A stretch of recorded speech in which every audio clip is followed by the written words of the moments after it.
नमस्कार, कैसा online classes में आपका फिर से स्वागत है। आज हम लेक्चर नंबर 22 में कुछ जो अपन के इस टॉपिक में इस चैप्टर में बची हुई चीज़ें हैं उनको आज हम खत्म कर देंगे और यह टॉपिक यह चैप्टर पूरी तरह से समाप्त हो जाएगा, पूरी तरह से कंप्लीट हो जाएगा।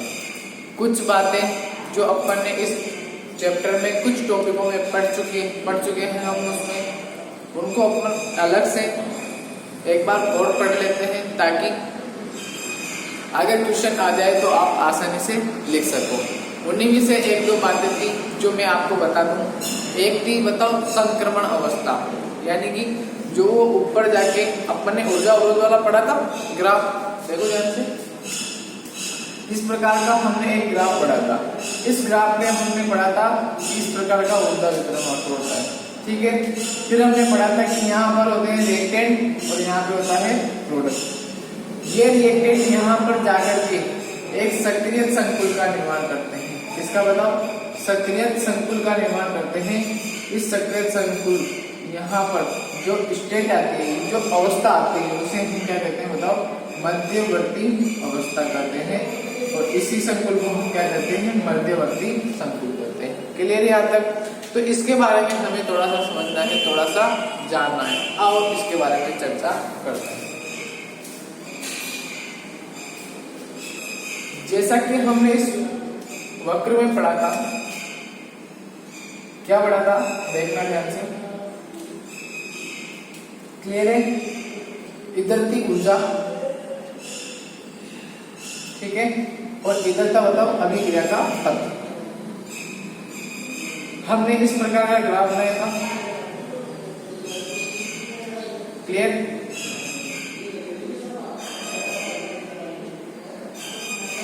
क्लियर है? यहाँ पर थे अपन के पास प्रोडक्ट रिएक्टेंट मान लेते हैं। कुछ रिएक्टेंट हैं जैसे कि ए और बी, ठीक है। यानी कि यहाँ पर ये दो रिएक्टेंट हैं जो अभिक्रिया में भाग ले रहे हैं। तो बताओ, जब ये इस ऊर्जा अवरोध को यहाँ तक पार करने के बराबर ऊर्जा ग्रहण कर लेंगे, बताओ उस ऊर्जा को यहाँ से यहाँ तक ग्रहण की गई ऊर्जा को क्या कहा था बताओ अपन ने, सक्रियण ऊर्जा, एक्टिवेशन एनर्जी। यानी कि यहाँ से यहाँ तक अगर इनको इतनी और ऊर्जा मिल जाए तो ये सक्रिय संकुल का निर्माण कर लेंगे, उसे हमने सक्रियण ऊर्जा कहा था। तो यहाँ पर जाकर के यह एक ऐसे मध्यवर्ती का निर्माण करते हैं, ऐसे मध्यवर्ती का निर्माण करते हैं जिसके बाद भी हमें क्या मिलता है बताओ, प्रोडक्ट मिलता है। क्या मिलता है बताओ, प्रोडक्ट। यानी कि यह अभिक्रिया कुछ इस प्रकार से है कि इसमें ये दो अणु भाग ले रहे हैं, ए और ए बी। ये दोनों अभिक्रिया करके ए बी और ए बी बना रहे हैं। तो इन दोनों के बीच में एक अवस्था आई होगी, उसी अवस्था को हमने क्या नाम दिया था बताओ, मध्यवर्ती अवस्था कहा था। क्या नाम दिया था बताओ, मध्यवर्ती अवस्था। उसमें क्या हुआ होगा, उसमें क्या हुआ होगा देखो बताओ, यह अगर इसके बराबर ऊर्जा इन्होंने प्राप्त कर ली होगी तो ये दोनों टकराए होंगे और टकराने के कारण इनमें पुराने बंधों का वियोजन स्टार्ट हो गया होगा, पुराने बंध टूटना स्टार्ट हो गए होंगे। यानी कि जो ए और ए के मध्य जो बॉन्ड था वो थोड़ा दुर्बल होना स्टार्ट हो गया होगा। क्लियर? और बी के भी मध्य जो बंध था वो भी दुर्बल होना स्टार्ट हो गया होगा। साथ ही ए और बी के मध्य नए बंधों का बनना स्टार्ट हो गया होगा। तो इन दोनों के बीच में यह जो अवस्था प्राप्त होती है, इसी मध्य वाली अवस्था को हम क्या नाम देते थे बताओ, मध्यवर्ती अवस्था। क्या नाम देते थे बताओ, मध्यवर्ती अवस्था। यहाँ तक आपको क्लियर था? अच्छा बताओ, अगर इस अवस्था का निर्माण यहाँ इस पीक पॉइंट पर जाकर हो रहा है, इस अवस्था का निर्माण अगर इस पीक पॉइंट पर जाकर हो रहा है तो बताओ इसकी ऊर्जा क्या हुई होगी, मैक्सिमम रही होगी। और आपको पता है जिस भी किसी स्पीशीज की ऊर्जा सर्वाधिक होती है वह प्रकृति में अनस्टेबल होता है, अस्थायी होता है। यानी कि वह जल्दी से टूट करके किसका निर्माण कर लेता है बताओ, प्रोडक्ट का निर्माण कर लेता है। किसका बताओ, प्रोडक्ट का निर्माण कर लेता है, यह है रिएक्टेंट। यानी कि कोई भी जो स्पीसीज है अगर वह अधिक ऊर्जा युक्त है तो वह बताओ क्या कर लेती है, अपनी ऊर्जा का त्याग कर देती है, और बताओ यह अपनी ऊर्जा को त्याग करके इसमें बदल जाएगा, बताओ प्रोडक्ट में बदल जाएगा। यानी कि बताओ मध्यवर्ती संकुल या संक्रमण अवस्था क्या हुई, बताओ जब रिएक्टेंट यानी कि अभिकारक उत्पाद में बदलते हैं तो उनके मध्य एक ऐसी स्पीशीज का निर्माण होता है जो सर्वाधिक ऊर्जा युक्त होती है, यानी कि सबसे कम स्थायी होती है, और यह कम स्थायित्व के कारण जल्दी से इसमें टूट जाती है, बताओ प्रोडक्ट में टूट जाती है, और हमें प्रोडक्ट हमें प्राप्त हो जाता है। तो संक्रमण अवस्था के बारे में हम क्या लिखेंगे, बताओ तो अभिकारक अणुओं से उत्पाद में बदलने के मध्य एक ऐसी अवस्था हमें प्राप्त होती है जिसकी ऊर्जा बताओ क्या होती है, अधिकतम होती है, यानी कि इसकी स्थितिज ऊर्जा अधिकतम है, तो बताओ यह कम स्थायी होगी, और कम स्थायित्व होने के कारण ये जल्दी से वियोजित यानी कि जल्दी से टूट जाएगी, और किसका निर्माण हो जाएगा, बताओ प्रोडक्ट का निर्माण हो जाएगा। इतना सा आपको समझ में आ गया होगा। तो ये छोटा सा टॉपिक था जो हमें लिखना था, आओ जल्दी से इसको अपन लिखते हैं, ठीक है। यह आप अपन के उसमें बना लीजिए। अच्छा, मैं एक दो बातें और आपको बता दूं, देखो ध्यान से। आपको ये तो पता ही है कि अगर इस ए का मान कम होगा तो बताओ अधिकाधिक रिएक्टेंट यानी कि अभिकारक कूद करके किधर चल जाएंगे, बताओ प्रोडक्ट की तरफ, यानी कि अधिकाधिक अभिकारक अणु टूटकर प्रोडक्ट बना रहे हैं, तो बताओ अभिक्रिया का वेग क्या हो जाएगा, बढ़ जाएगा, यानी कि सांद्रताओं में परिवर्तन जल्दी हो रहा है, तो अभिक्रिया का वेग भी क्या हो जाएगा, बताओ बढ़ जाएगा। यानी कि अगर अभिक्रिया का वेग हम बढ़ाना चाहते हैं तो बताओ क्या कर दें, सक्रियण ऊर्जा को कम कर दें। यही बात है, यहाँ तक अपन लिखेंगे। आगे जल्दी से आप इसका हेडिंग डालिए। अगला संक्रमण अवस्था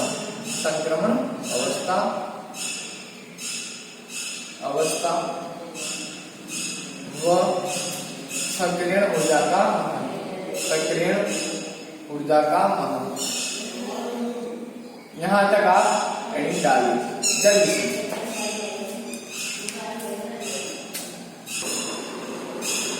ठीक है, आपने यहां तक लिख दिया होगा।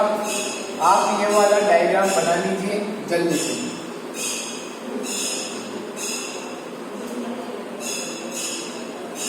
इस डायग्राम को मैं हटाता हूं या फिर इसको मैं साइड में बना देता हूं। आपने बना लिया होगा, मैं इसको हटाता हूं।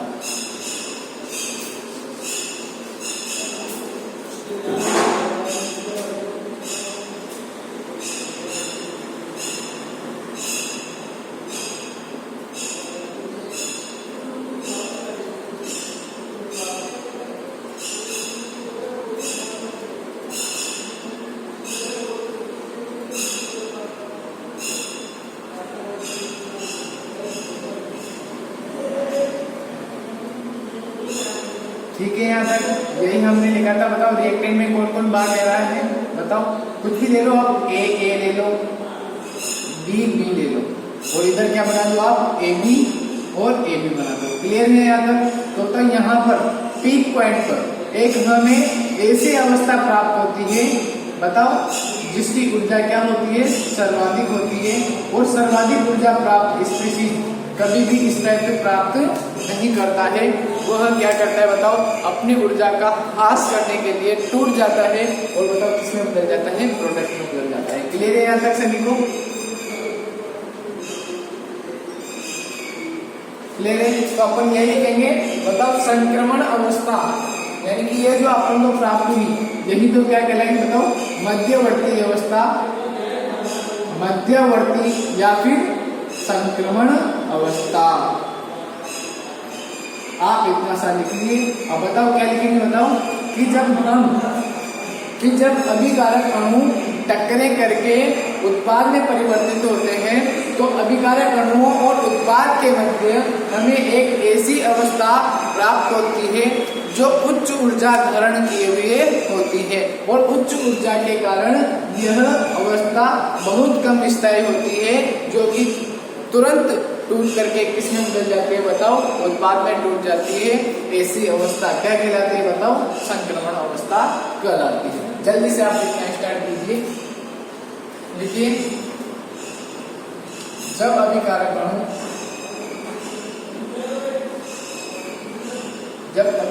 अणु उत्पाद में परिवर्तित होते हैं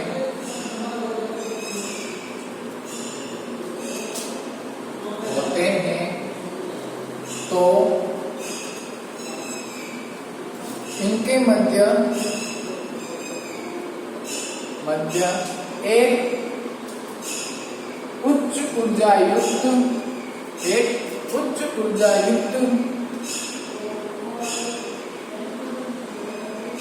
अवस्था प्राप्त होती है,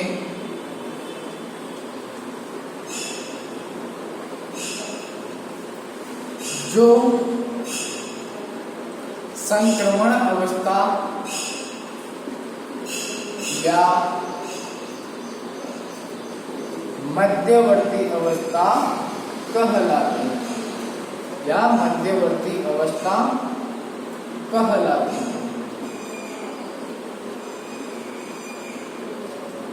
ले रहे हैं यहां तक, मध्यवर्ती अवस्था कहलाती है। अगले पैराग्राफ से लिखना, यह अवस्था या यह संक्रमण अवस्था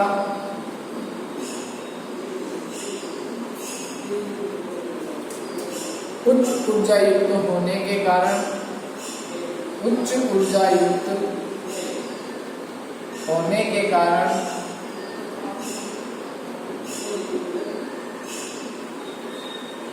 कम स्थायी होती है,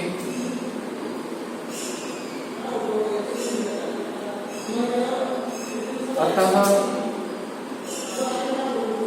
शीघ्र ही टूटकर उत्पाद बन जाती है। क्लियर है? इसे हम क्या कहते हैं बताओ? संक्रमण अवस्था कहते हैं। अच्छा, मुझे आप ये बता सकते हो कि ध्यान से देखना, बताओ जब अभिकारक अणु ऊर्जा प्राप्त करके यहाँ तक पहुंचेंगे तभी तो वो प्रोडक्ट बनाएंगे। क्लियर है यहाँ तक? यानी कि जब रिएक्टेंट संक्रमण अवस्था को बनाएंगे तभी जाकर के वो किस में बदलेंगे बताओ? उत्पाद में बदलेंगे। यानी कि यही अभिकारक अणु उत्पाद में बदलते हैं जो किसका निर्माण कर लेते हैं बताओ? संक्रमण अवस्था का। क्यों? क्योंकि जैसे आप यहाँ तक पहुंच जाओगे उसके बाद तो यह जल्दी से टूट करके किस में बदल जाएगी बताओ? प्रोडक्ट में बदल जाएगी। यानी कि जो अभिकारक अणु संक्रमण अवस्था को प्राप्त करते हैं वे ही किस में बदलते हैं बताओ? प्रोडक्ट में बदलते हैं। क्लियर है? यानी कि वे अभिकारक अणु जो संक्रमण अवस्था को प्राप्त कर लेंगे, यानी कि संक्रमण अवस्था को लेकर के उस दहलीज ऊर्जा तक, यानी कि उस ऊर्जा अवरोध को जो पार कर लेंगे वही उत्पाद का निर्माण करेंगे। यानी कि हम कह सकते हैं कि जो अभिकारक अणु संक्रमण अवस्था प्राप्त नहीं कर पाते हैं वे अभिकारक अणु उत्पाद में परिवर्तित नहीं होते। क्लियर है? आओ लिखो यहाँ पर। इसके बाद लिखना आपको उत्पाद बन जाती है। अतः वे अभिकारक अणु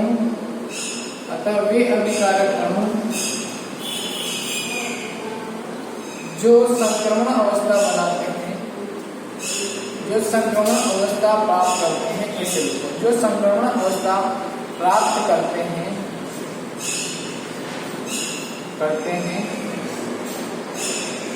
वे ही उत्पाद बनाते हैं। अच्छा, ये टॉपिक यहाँ तक खत्म हो जाता है। अब हम थोड़ा सा संक्रमण ऊर्जा के महत्व के बारे में पढ़ेंगे। उससे पहले मैं यह जो चित्र यहाँ पे लिखा हुआ है ना, उसमें थोड़ा सा आपको बता दूं, आपको थोड़ा सा सिखा दूं। देखो ध्यान से सुनना और सीखने की कोशिश करना। देखो ध्यान से बताओ, मैंने आपको पहले भी समझा दिया है। संगट ने कहा था, संगट सिद्धांत ने कहा था कि टकरें तो होगी, टकरें बहुत सारी होगी, लेकिन उनमें से कुछ ही ऐसी टकरें होंगी जो अभिकारक अणुओं को किसमें बदल जाएगी बताओ? उत्पाद में बदल जाएगी। यानी कि टक्करें तो अगर 100 हो रही है तो उनमें से 10 या 20 ही ऐसे अणु होंगे जो टकरा करके प्रभावी टक्करें करके उत्पाद का निर्माण करेंगे, उन्हें हम प्रभावी संघटक कहते थे। तो यहाँ पे भी सेम वही चीज है, सभी अभिकारक अणु टकराएंगे तो सही, लेकिन कुछ ही अभिकारक अणु ऐसे होंगे जो संक्रमण अवस्था को प्राप्त कर पाएंगे और किसका निर्माण कर लेंगे, बताओ, उत्पाद का निर्माण कर लेंगे। मैं आपको ये समझाने की कोशिश कर रहा था, यानी कि टकराएंगे तो सभी अणु, और टकराएंगे कब, जब उनके पास गतिज ऊर्जा होगी, यानी कि ऊर्जा तो सभी अणुओं के पास होती है, ऊर्जा तो सभी अणुओं के पास होती है, लेकिन वे स्पीशीज या वे अणु जो सक्रिय ऊर्जा या गैलीय ऊर्जा के बराबर ऊर्जा रखते हैं वे ही इसका निर्माण करते हैं, बताओ, संक्रमण अवस्था का निर्माण करते हैं और प्रोडक्ट का निर्माण कर लेते हैं। क्लियर है ये बात? ये बात आपके आगे वाले टॉपिक में काम आएगी। यहाँ तक आप क्लियर हैं, लिख हैं यहाँ तक। अब अपन थोड़ा सा सक्रिय ऊर्जा के महत्व के बारे में पढ़ लेते हैं। क्लियर है? इसको मैं हटा दूं, यानी कि महत्व, यानी कि सक्रिय ऊर्जा का कहाँ पे हम उपयोग कर सकते हैं। क्लियर है? इसको मैं हटाता हूं, देखिएगा मैंने यहाँ पे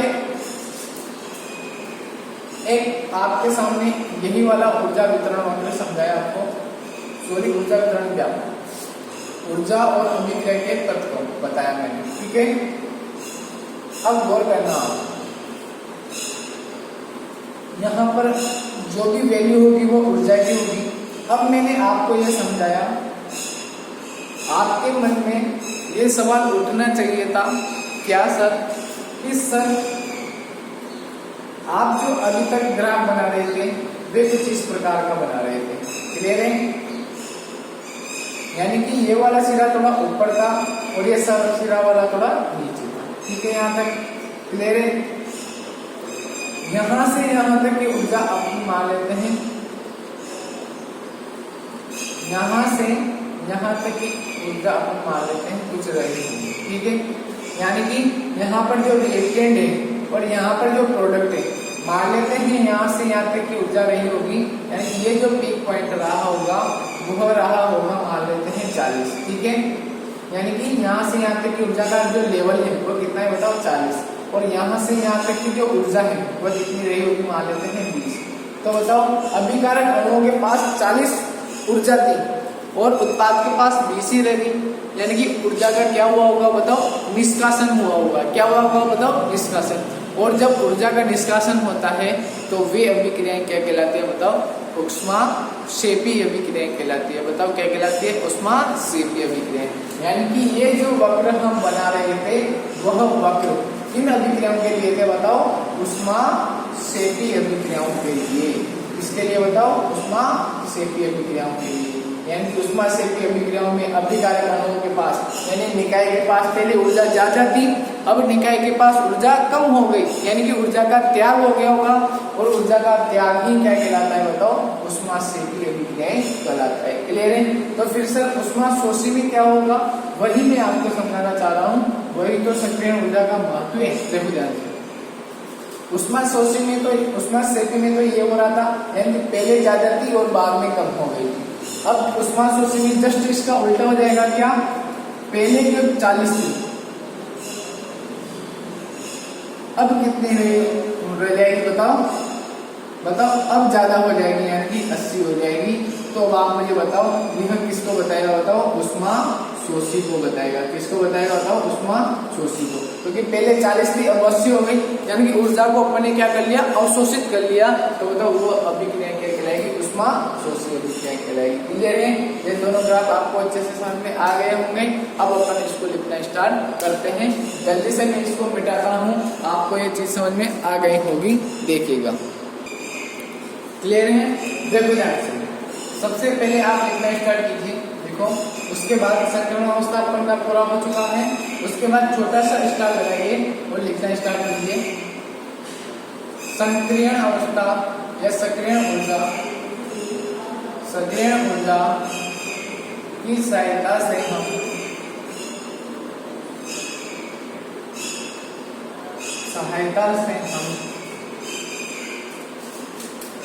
अभिक्रिया के उष्माक्षेपी व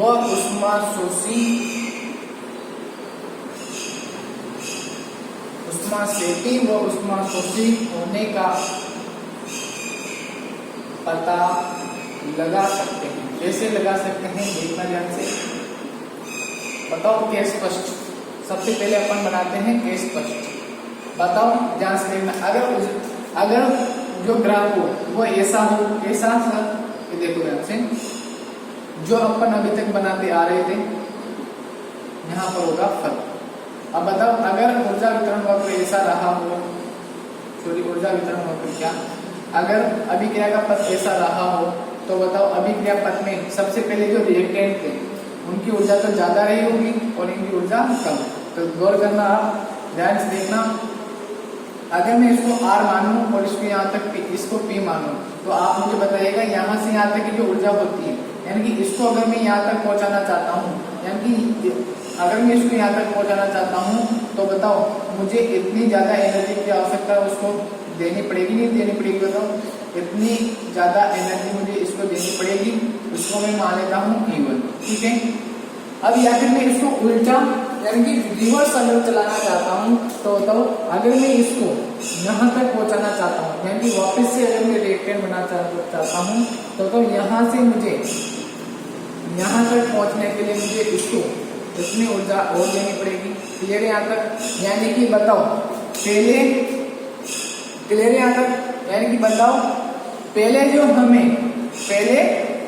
हमें यहाँ से यहाँ तक रिएक्टेंट की जो ऊर्जा हमें प्राप्त हो रही थी 40, वो अब कितनी हो रही थी? बताओ 10 ही रह गई थी। क्लियर यहाँ तक?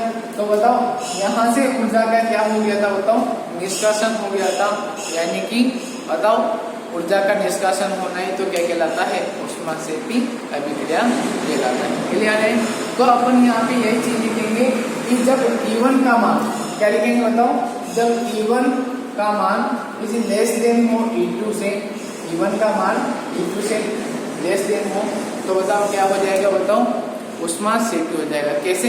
पहले हमारे पास E1 ऊर्जा ही थी, अब E2 ऊर्जा होगा, E2 ऊर्जा निकल गई, यानी कि प्रोडक्ट रिएक्टेंट को यहाँ से यहाँ तक पहुँचाने के लिए हमें E1 ऊर्जा की आवश्यकता थी, लेकिन अब अपन ने कितनी ऊर्जा दे दी? E2 ऊर्जा दे दी, यानी कि उसको ज्यादा ऊर्जा दे दी। यानी कि E1 का मान क्या हो गया? बताओ E2 से कम रह गया या E2 का मान ज्यादा हो गया।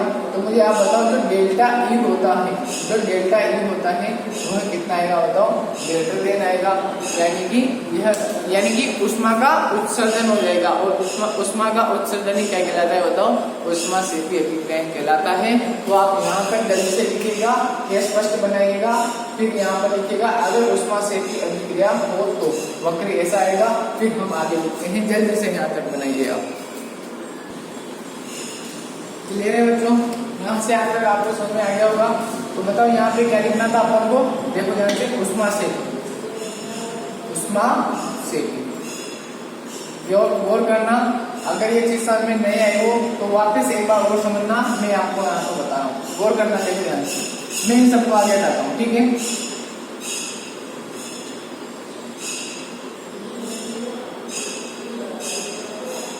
गौर करना, देखना ध्यान से। यहाँ पे है अपना रिएक्टेंट, ठीक है, और यहाँ पे है अपना प्रोडक्ट, ठीक है। अब देखना ध्यान से, रिएक्टेंट बताओ यहाँ पे कौन सी होती है? बताओ संक्रमण अवस्था, यानी कि ट्रांजिशन स्टेट, ठीक है। इसको अपन इंग्लिश में बोल देते हैं TS। देखना ध्यान से। अब यहाँ पर हमारे पास अभिकारक अणु पड़े हुए हैं, ठीक है। अब उन अभिकारक अणुओं को अगर यहाँ तक पहुंचना है तो बताओ कितनी एनर्जी की आवश्यकता होगी? इतनी एनर्जी की आवश्यकता होगी से इसको हम मान लेते हैं E1, ठीक है। यानी कि गौर करना आप, मैं यहाँ पर आपको ब्रैकेट में समझा रहा हूँ ये चीज, देखा ध्यान से। यानी कि अगर इस रिएक्टेंट को प्रोडक्ट बनाना है तो बताओ यह निम्न दो स्थितियों से होकर गुजरेगा। ध्यान से देखना, सबसे पहले तो रिएक्टेंट इसमें बदलेगा, बताओ ट्रांजिशन स्टेट। क्लियर है? यानी कि हमें अभिकारक अणुओं को संक्रमण अवस्था तक ले जाने के लिए उनको ऊर्जा देनी पड़ेगी, यानी कि इन्वेस्ट करना पड़ेगा, और इन्वेस्ट करना पड़ेगा यानी कि उनको ऊर्जा देनी पड़ेगी। तो ऊर्जा जब देंगे हम तो बताओ वो किस में आएगी, प्लस में। यानी कि यहाँ से रिएक्टेंट जब यहाँ तक पहुँचता है तो बताओ प्लस ई एनर्जी की या प्लस E1 एनर्जी का अवशोषण करता है, और अवशोषित की गई ऊर्जा किसमें आती है, प्लस में आती है। ठीक है, अब जैसे वो ट्रांजिशन स्टेट यानी कि संक्रमण अवस्था तक पहुंच जाता है, उसके बाद प्रोडक्ट में बदलता है। क्लियर है आपको? तो अब आप मुझे बताइए, जब ट्रांजिशन स्टेट से वो प्रोडक्ट में जाता है तो तब क्या हम उसको ऊर्जा देते हैं? बताओ, नहीं, अपने आप ही वो फिसल कर नीचे आता है। यानी कि ट्रांजिशन स्टेट से जब वो प्रोडक्ट में बदलता है तो अपनी ऊर्जा का ह्रास कर रहा होता है, अपनी ऊर्जा को त्याग रहा होता है। जब तो अपन ने कहा था कि जब संक्रमण अवस्था होती है वह उच्च ऊर्जा युक्त स्पीशीज होती है, जो कि जल्दी से टूट करके कम ऊर्जा युक्त उत्पाद में बदल जाती है।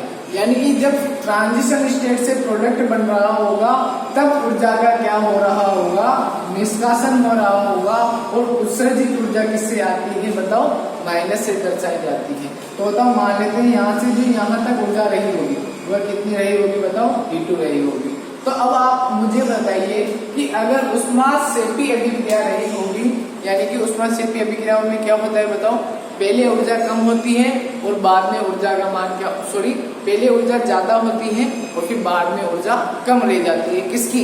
निकाय की। तो आप मुझे बताइए, यहाँ पे हमने गौर करना, यहाँ से हमने रिएक्टेंट को कितनी एनर्जी दी? बताओ, R से यहाँ तक जाने के लिए E1 एनर्जी दी, यानी कि इतनी सी एनर्जी। ठीक है, इतनी ऊर्जा अपन के अंदर आई।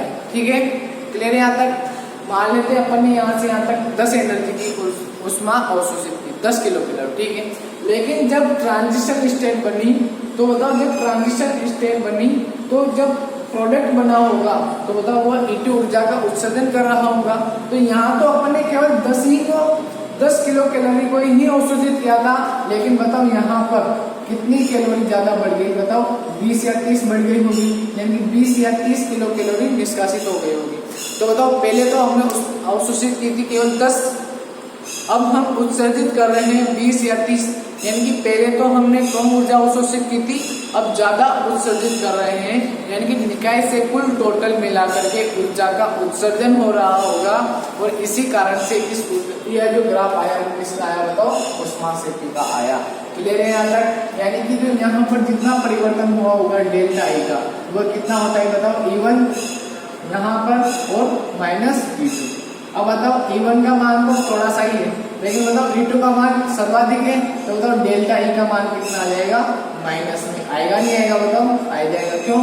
क्योंकि यह तो केवल 10 ही थी, और यह कितनी निष्कासित कर दी अपन ने? -20। तो बताओ 10 और -20 कितना होता है? -10, यानी कि माइनस में एनर्जी आई होगी लास्ट में, और माइनस का मतलब आपको पता है कि ऊर्जा का क्या रहा होगा? बताओ, निष्कासन हो रहा होगा। और इस कारण से यह जो ग्राफ आया वो किसका आया? बताओ, ऊष्माक्षेपी का आया। तो यही चीज अपन यहाँ पर लिख रहे हैं, देखना ध्यान से कि बताओ, जब रिएक्टेंट ट्रांजिशन स्टेट में जाता है तो हमें उसको कुछ एनर्जी देनी पड़ती है। क्लियर है? लेकिन जब ट्रांजिशन स्टेट से प्रोडक्ट प्राप्त होता है तो ऊर्जा का क्या होता है? बताओ, निष्कासन होता है। अर्थात इस पूरी अभिक्रिया में, इस पूरे प्रोसेस में जितना भी परिवर्तन हुआ होगा एनर्जी में, वह कितना हुआ होगा? इन दोनों का योग, यानी कि प्लस में E1 और माइनस में E2, यही रहा होगा जो भी परिवर्तन हुआ होगा। ठीक है, यानी कि अब देखो ध्यान से, E1 का मान तो है कम और E2 का मान है ज्यादा। तो बताओ, जब कम में से ज्यादा घटाया जाता है तो बताओ आंसर किस में आता है? माइनस में आता है। यानी कि इसका जो रिजल्टेंट प्राप्त हो रहा होगा वो हमें क्या प्राप्त हो रहा होगा? माइनस। क्यों? क्योंकि E1 का मान कम है किसकी अपेक्षा? बताओ, E2 की अपेक्षा। इस कारण से जो डेल्टा E आ रहा होगा वह क्या आ रहा होगा? बताओ, ऋणात्मक आ रहा होगा। यानी कि यह जो अभिक्रिया हो रही होगी वह कैसी हो रही होगी? बताओ, ऊष्माक्षेपी अभिक्रिया हो रही होगी। क्लियर? यहाँ तक समझ अच्छे से आ गया होगा आपको। क्या समझाया मैंने? बताओ, हमने ली तो इतनी सी, है ना, अपने प्रकाश या एनर्जी तो लिया इतना सा, लेकिन अपने छोड़ दिया या त्याग कर दिया इतना ज्यादा। तो बताओ, हमारी जो कुल टोटल एनर्जी रही होगी वो तो कम हुई होगी, यानी कि जैसे ही कम हुई होगी यानी कि ऊर्जा का निष्कासन हुआ होगा, और ऊर्जा का निष्कासन ही तो क्या कहलाता है बताओ, ऊष्माक्षेपी अभिक्रिया कहलाता है। क्लियर है यहाँ तक?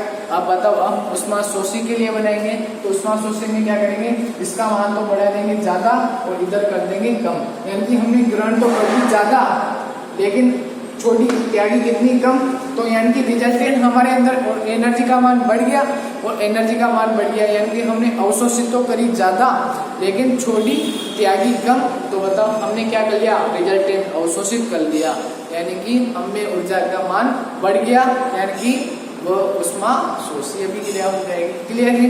जल्दी से आप लिखिए केस सेकंड। बताओ केस सेकंड में क्या करेंगे हम, जल्दी से आप लिखिए केस सेकंड। केस सेकंड में क्या लिखेंगे, जब ऊष्माशोषी, तो बताओ ऊष्माशोषी के लिए क्या करेंगे बताओ, क्लियर है? बताओ अगर ऊष्माशोषी मुझे बनानी है तो मुझे इस E1 का मान बड़ा करना पड़ेगा, यानी कि मुझे इसको यहाँ नीचे तक लाना पड़ेगा ताकि E1 का मान क्या हो जाए बताओ, बड़ा हो जाए, और इस E2 के मान को मुझे क्या करना पड़ेगा, कम करना पड़ेगा। क्या करना पड़ेगा बताओ, कम, यानी कि हम ऊर्जा तो दे रहे हैं ज्यादा, ऊर्जा किसी स्पीशीज को, यानी कि हम ऊर्जा तो दे रहे हैं ज्यादा और वह स्पीशीज ऊर्जा छोड़ रही है कम, यानी कि रिजल्टेंट उसने ऊर्जा का अवशोषण कर लिया, और ऊर्जा का अवशोषण तो क्या कहलाता है बताओ, ऊष्माशोषी अभिक्रिया, यानी कि उसने ऊर्जा तो ले ली बहुत ज्यादा लेकिन त्यागी कम, तो बताओ उसमें ऊर्जा का फाइनली रिजल्टेंट आंसर जो आएगा वो तो क्या आएगा, प्लस में आएगा। कैसे? मान लेते हैं उसने ग्रहण की, मान लेते हैं 40, लेकिन उसने छोड़ी या त्यागी बताओ कितनी सी 20, तो बताओ E1 माइनस E2 कितना आएगा, 40 माइनस 20, और 40 माइनस 20 कितना आता है, प्लस के 20, यानी कि उसने ऊष्मा का क्या कर लिया होगा, अवशोषण कर लिया होगा, तभी तो डेल्टा E का मान धनात्मक आएगा, और डेल्टा E का मान जिन अभिक्रियाओं के लिए ऋणात्मक आता है वो ऊष्माशोषी अभिक्रियाएं। क्लियर है यहाँ तक आपको? तो आप ये वाला डायग्राम बनाइए और जल्दी से इसको लिखना स्टार्ट कीजिए, जल्दी से। देखिए से इसमें क्या लिखेंगे, अर्थात E1 is greater than E2, then delta E, जो कि E1 माइनस E2 होता है वह हमें क्या प्राप्त हो जाएगा बताओ, पॉजिटिव प्राप्त हो जाएगा। इस कारण से यह अभिक्रिया कौन सी हो जाएगी बताओ, ऊष्माशोषी अभिक्रिया हो जाएगी। क्लियर है? यहाँ तक आपको अच्छे से समझ में आ गया होगा। अब हम अगले टॉपिक में बात करते हैं, लास्ट टॉपिक और इसका बच गया, उसके बारे में भी हम बात करेंगे अगले वीडियो में। ठीक है, धन्यवाद, यहाँ तक पढ़ते रहिए।